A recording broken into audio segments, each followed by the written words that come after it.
Hey everyone, welcome to back my channel. आज इस video में आपको एक नया टिप शेयर करेंगे। यहाँ पे मैंने चूड़ीदार पैंट की या सलवार की कटिंग और स्टिचिंग बताएंगे। तो यहाँ पे देख सकती हैं, हमारी जो चूड़ीदार है सलवार होती है वो अरेब में होती है और इसकी फिनिशिंग बहुत अच्छी आती है। पहनने के बाद लुक बहुत ही परफेक्ट आता है। तो यहाँ पे देख सकती हैं, हमने चूड़ीदार पैंट की स्टिचिंग करके आपको दिखाए हैं कितनी फिनिशिंग के साथ है। तो चलिए इसका वीडियो आपको शेयर करते हैं, टोटल कटिंग और स्टिचिंग का। ऊपर की साइड भी देख सकती हैं, मियाने भी हमने अटैच किए हैं और फिनिशिंग भी देख सकते हैं कितनी क्लियर है। तो चलिए इस वीडियो को शुरू करते हैं। तो इसके लिए हम यहाँ पे 2 मीटर फैब्रिक लगेगा। आप लेंथ के हिसाब से 1.5 मीटर में भी बना सकती हैं, कम लेंथ। अगर आपको चुन्नटें ज़्यादा चाहिए तो आप 2 मीटर रखें, नहीं तो आप 1.5 मीटर ही में ही बनाएं। तो इस तरह से इसको कपड़े को ओपन करेंगे। कपड़ा अक्सर जो चौड़ाई होती है उसी चौड़ाई में ही फोल्डिंग रहती है। तो इस तरह से जो अर्ज होती है, अर्ज का 2 फोल्ड हो तो दोनों सिरा हम इस तरह से देख के मिला लेंगे और मिला के एक सिलाई लगा के ले लेंगे। तो इस तरह से सिलाई लगाने के बाद हम आपको दिखाते हैं, दोनों सिलाई लगा लिए और इसके बाद यहाँ पे क्या करेंगे, सिलाई लगाने के बाद इंच टेप से मदद से यहाँ नाप लेंगे 15 इंच। आप 20 इंच भी रख सकती हैं, बट हमें नीचे के जो उसका जॉइंट होता है पैर के नीचे आ जाता है तो अच्छा नहीं दिखता है, तो इसीलिए हमने 15 इंच लिए। तो 15 इंच पे इस तरह से मार्क करेंगे और वहीं से कपड़े को जो पकड़ लेंगे, पकड़ के एक सिलाई लगा के नीचे तक स्टिच करेंगे। इससे क्या होती है, चूड़ीदार जो पैंट होती है उसको औरेब बनाया जाता है। ये सारे कपड़े को औरेब बना लेंगे, उसके बाद ही पैंट की कटिंग होती है, क्योंकि जो बैठने पे फ्लेक्सिबल रहे इसीलिए इसको इस तरह से बनाया जाता है। तो स्टिचिंग करने के बाद कुछ इस तरह से लुक आएगा। इसको क्या करेंगे, दोनों साइड से ओपन कर देंगे, क्योंकि ये जॉइंट रहता है चारों तरफ से पैक हो गया है, तो इसको दोनों सीढ़ी जो है वो खोलना पड़ेगा। तो इस तरह से कैंची की हेल्प से यहाँ पे कट कर लेंगे और कट करके जॉइंट को खोल लेंगे। तो एक जॉइंट खोल लिए, उसके बाद दूसरे जॉइंट पे आएंगे, उसको भी खोल लेंगे, क्योंकि जो ये जॉइंट होता है, जॉइंट पूरा परफेक्ट नहीं रहता है। इसको खोलने के बाद इसे परफेक्ट दिशा में किया जाता है। इस तरह से 6 इंच ज़्यादा छोड़ें। ये जो बीच वाली बड़ी वाली जो जॉइंट रहती है, इसको इस तरह से और एब में रहे। आप देख सकते हैं, एक पार्ट का कोना उस साइड है और एक पार्ट का कोना इस साइड है। इससे क्या होगा, इससे एक पैर का एक साइड से तरफ से निकालेंगे और दूसरी साइड से दूसरे पैर का निकालेंगे। तो यहाँ पे पहले हम मार्किंग करेंगे। अब इसके बाद जब मार्किंग होती है तो कमर के हिसाब से इसे ज़्यादा लूज़ रखा जाता है, क्योंकि ये फिटिंग में नहीं बनाया जाता है। थोड़ा सा 6 इंच या 7 या 8 इंच आप लूज़ रख सकते हैं। तो इस तरह से 2 इंच पहले ऊपर की साइड हम फोल्डिंग के लिए छोड़ देंगे, क्योंकि इसमें हम बेल्ट का अटैच नहीं कर रहे हैं, क्योंकि ये चूड़ीदार जो है हम डायरेक्ट ही बनाएंगे, बेल्ट अटैच नहीं करेंगे। तो 2 इंच ऊपर की साइड छोड़ दिए, उसके बाद हम आसन रखेंगे।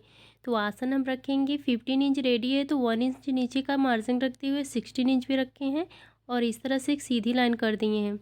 तो सीधी लाइन करने के बाद अब हम लेंगे इसका नीचे का मोड़ी। तो मोड़ी अक्सर फिटिंग के बनाया जाता है तो 6 इंच ही रखें। अब ज़्यादा हेल्दी हो तो 7 इंच रख सकती हैं। तो इस तरह से 6 इंच पे मार्क किए और जो चुन्नटें पड़ती हैं उसके लिए इस तरह से 25 इंच रखेंगे। लेंथ के हिसाब से कम ज़्यादा हो सकती है, लेंथ अगर कम हो तो 20 इंच रख सकती हैं और इस तरह से सीधी लाइन 6 इंच जितनी ही रखें। और इसके बाद बाकी जो पार्ट बची उसको इस तरह से, तो इस तरह से तिरछा इसे मिला लेते हैं। हल्के हल्के हाथों से पहले डॉट डॉट करेंगे, उसके बाद इसे थोड़ा और डार्क करके इसे परफेक्ट लेग का शेप दे देते हैं। तो इस तरह से चूड़ीदार शेप हमारा कंप्लीट हो गया। तो यहाँ पे देख सकते हैं कि किस तरह से हमने मार्क किए हैं। सेम इसी तरह से इसको कटिंग करेंगे। एक पैर की कटिंग कर लेंगे, फिर उसके बाद हम दूसरे पार्ट को उस दूसरी साइड से कटिंग करेंगे। तो इस तरह से देख सकते हैं, ऊपर से लेके नीचे तक टोटली क्लियर है। और इसके बाद हम करेंगे इसकी कटिंग। तो कटिंग नीचे से साइड से हम स्टार्टिंग करेंगे। तो यहाँ पैर के साइड से जहाँ 6 इंच पे मार्किंग थे, इसी तरह से हम इसे कटिंग करेंगे और कटिंग करके आसन की साइड से कट करते हुए इसे ले लेंगे। तो यहाँ पे हमने एक पैर की कटिंग कर लिए हैं, जिसके बाद हम दूसरी पैर की कटिंग करेंगे। तो साइड में जिस तरह से पार्ट बचे हैं उसी पार्ट में हम इसी पैर को रख लेंगे, एक्स्ट्रा मार्किंग नहीं करेंगे।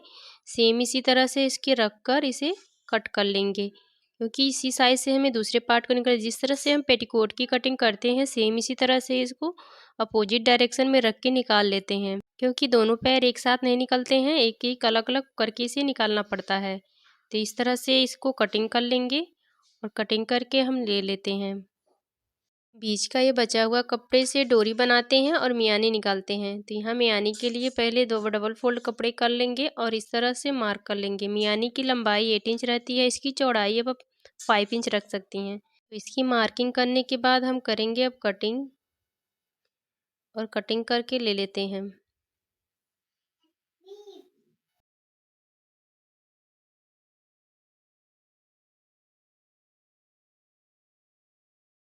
कुछ इस तरह से मियानी की कटिंग हो चुकी है, दोनों मियानी कट चुकी हैं और इस तरह से कटिंग का कुछ लुक आ रहा है, अब देख सकते हैं। तो इस तरह से चूड़ीदार पैंट की कटिंग हुई है। तो यहाँ पे हम सिलाई करेंगे, तो सिलाई के लिए इस तरह से एक पार्ट ले लेंगे, एक पार्ट पे ही दोनों मियानी को रख के सिलाई कर लेंगे।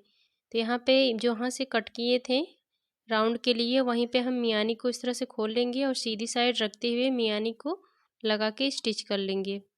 तो एक सिलाई लगा लेंगे, एक सिलाई लगाने के बाद इसे पलट के दाब सिलाई लगा लेते हैं, इससे फिनिशिंग अच्छी आती है। तो इस दाब सिलाई लगाने के बाद हम दूसरे मियानी को स्टिच करेंगे। तो इसी पैर में ही हम दूसरे मियानी को भी स्टिच कर लेंगे, तभी इजीली होता है, नहीं तो डिसबैलेंस हो जाता है। तो एक ही पैर में आप दोनों मियानी को अटैच कर लें, उसके बाद दूसरे पार्ट को रख के इसे स्टिचिंग की सिलाई लगाएं। तो इस तरह से इस पार्ट में भी हमने दाब सिलाई लगा ली है।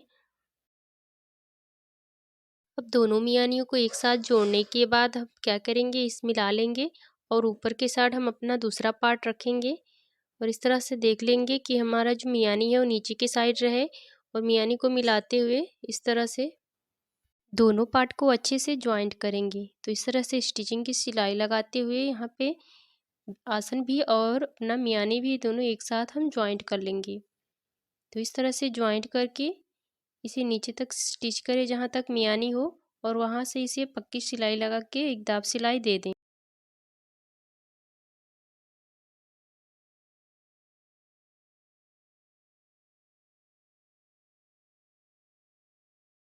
और इसी तरह दूसरे पार्ट में हमें स्टिच करनी है। तो इस तरह से फोल्ड कर लेंगे, सीधी साइड मिला लेंगे और मिलाने के बाद एक के बाद रख के यहाँ स्टिच लगाएंगे। तो अपना मार्जिन को याद रखते हुए हाफ इंच की मार्जिन रखते हुए यहाँ पे स्टिच की सिलाई लगा लेंगे नीचे तक, और सिलाई लगाने के बाद इसको ओपन कर लेंगे। हम नाड़े के लिए या लास्टिक के लिए बना लेंगे, नेफा जिसे बोलते हैं। और इस तरह से हम 3 इंच नीचे आए, सिलाई के जो ज्वाइंट है ज्वाइंट के ऊपर ही बीच में रख के चलानी है और इस तरह से बाहर निकल आएंगे। तो इस तरह से नेफा तैयार हो जाएगा। और इसके बाद जो ऊपर की साइड हम 2 इंच एक्स्ट्रा छोड़े थे फोल्डिंग के लिए, वो हम डोरी लास्टिक डालने के लिए अब बना सकते हैं। तो सेम इसी तरह से हम इसे फोल्ड करके बना देंगे। थोड़ी सी और एब होती है तो लगती है, तो इसको ज़्यादा खींचना नहीं है, इसको जितना ही लूज़ रखेंगे उतना ही परफेक्ट आपका तैयार होगा। इस तरह से 1.5 इंच की फोल्डिंग रखते हुए हाफ इंच अंदर की साइड, तो टोटल ये 2 इंच की नाड़ा डालने वाला डोरी तैयार हो जाएगा। यहाँ पे डोरी डालने के लिए तैयार कर लिया। हम नीचे के साइड बॉटम में आएंगे तो मोहरी को बना लेंगे। तो मोहरी को इस तरह से तो 1 इंच की मार्जिन लेते हुए यहाँ पे फोल्ड कर लेंगे और फोल्ड करके एक स्टिच की सिलाई लगा लेंगे। तो सिलाई लगाने के बाद यहाँ पे किनारे की साइड में फोल्ड करेंगे इस तरह से, जिसमें हम हुकाई अटैच करेंगे उसको भी इस तरह से फोल्ड करके 5 इंच ही रखेंगे, क्योंकि हमें हुकाई अटैच करनी है। नीचे के साइड 5 या 4 इंच ओपन रहते हैं, क्योंकि जो पैर होता है पैर वो अंदर तक इंसर्ट नहीं होता है, इसीलिए इसे ओपन रखते हैं। इस तरह से दोनों पैर में बना लेंगे और बनाने के बाद इसे हुकाई लगा के सेट कर लेंगे।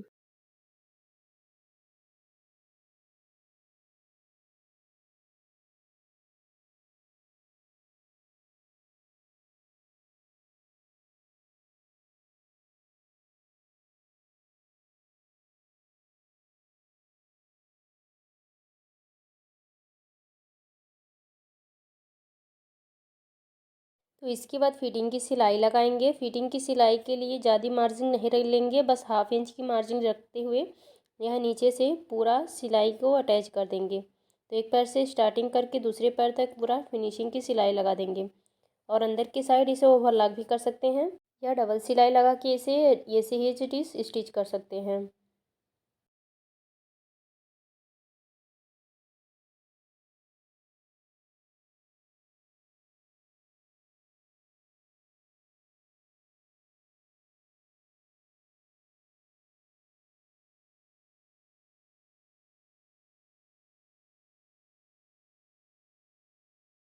तो स्टिचिंग हो चुकी है। इसके बाद हम हुकाई सेट करेंगे। तो यहाँ पे हम हुक लेंगे और एक पैर साइड हुक बनाएंगे और एक दूसरी साइड आई को लगा के अटैच कर देंगे और इसे हुकाई के सेट कर देंगे। यहाँ पे डबल हुक लगाएंगे। यहाँ पे डबल हुक भी लग सकते हैं, यहाँ पे सिंगल भी हुक लगा सकती हैं। तो यहाँ पे मैंने हुक लगा के इसे सेट कर लेंगे। सेट करने के बाद आपको दिखाते हैं फाइनल लुक। कुछ फाइनल लुक किस तरह से आए हैं आप देख सकते हैं। आयरन करने के बाद इसकी फिनिशिंग कितनी अच्छी आई है। तो उम्मीद करते हैं चूड़दार पैंट की जो कटिंग और स्टिचिंग है आपको समझ में आया हो। वीडियो अच्छी लगे तो वीडियो को एक लाइक करें और चैनल पे नए हो तो चैनल को सब्सक्राइब करें। Bye bye, take care.